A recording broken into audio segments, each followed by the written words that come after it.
خلفائے راشدین مشورہ لیتے تھے، مشورہ لینا فرض ہے، حضور سے کہا گیا شاورہم فی الامر،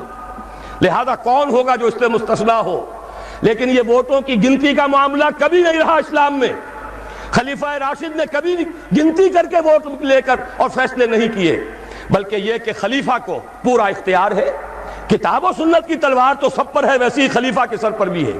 لیکن اس کے دائرے کے اندر اسے ایک معین مدت تک کے لیے، اگرچہ خلفائے راشدین کے ہاں یہ معین مدت نہیں تھی، وہ تعزیز خلفاء تھے، لیکن وہ شے ہم پر لازم نہیں ہے، معین مدت مقرر کی جا سکتی ہے، لیکن اسے اختیار دیا جائے، وہ یہ نہ ہو کہ ہمیشہ پارلیمنٹ کی اکثریت کا محتاج رہے۔ خاص طور پر ہمارے ہاں جیسے ہی اسمبلی آئی، جو بھی حکومت بناتا ہے وزیر اعظم، اس کی ساری توجہ اسی پر ہوتی ہے، کہیں یہ مینڈک پھدک نہ جائے،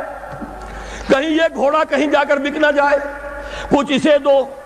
50 وزیر بنا دو۔ یہ بھی رہا ہے بلوچستان میں، شاید اب بھی ہے،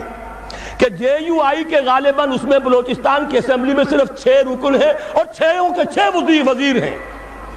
یہ تماشے اس پاکستان میں ہو رہے ہیں، کیوں؟ ایک بھی ہٹ گیا حکومت ختم، چند میڈک پھدک گئے حکومت ختم،